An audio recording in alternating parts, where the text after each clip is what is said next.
Throughout the early 1800s, debates over education in Western Europe were dominated by the idea that the aim of education should be moral guidance, the securing of social order, and advancing the idea of the nation.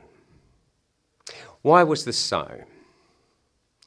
Well, throughout the 1700s and continuing into the 1800s, Western Europe experienced massive upheavals.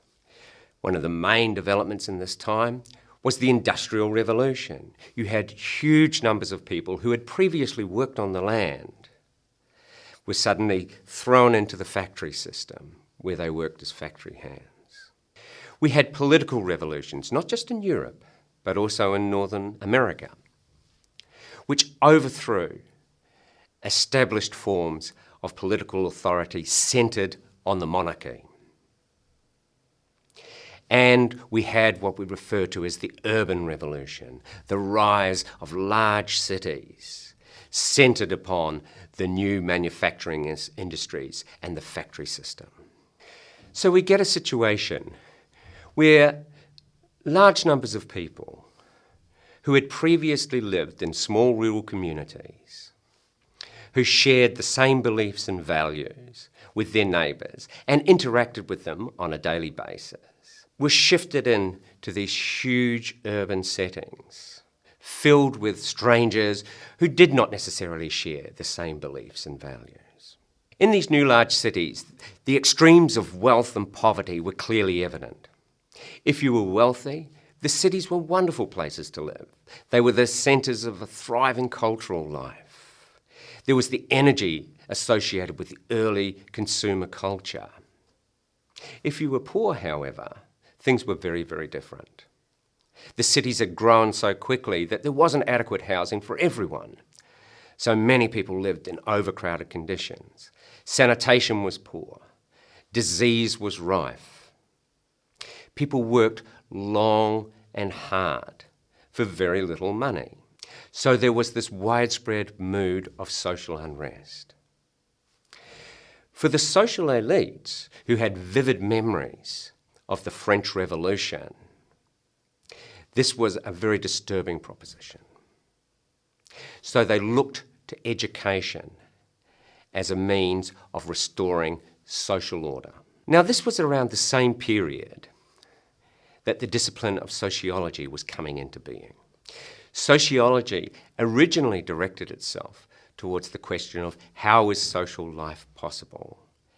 How can this new social world that had come into being as a result of the Industrial Revolution, the urban revolutions, how could it hang together in the absence of traditional bonds and authority?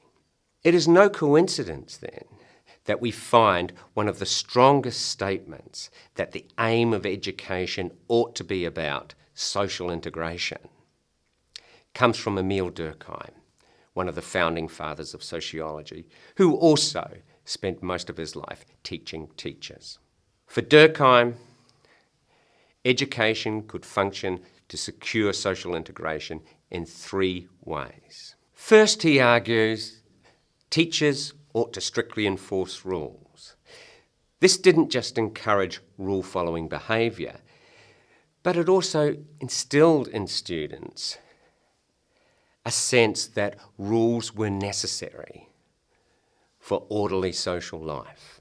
Second, Durkheim suggested that education should promote the idea of the nation as a vehicle for providing a sense of collective belonging and identity that had previously been found through communal forms of affiliation in rural settings. Finally, Durkheim argued that education should provide students with the skills so that they could find work in the new industrial system.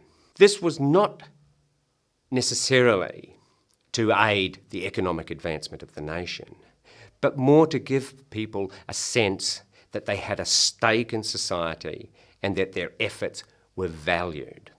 While he was writing over 100 years ago, Durkheim's views still have a contemporary resonance. The ideas that students need discipline, that they should be taught to identify with and to take pride in the nation, and that they should be provided with the skills that will suit them well for the world of work, are still common contemporary concerns.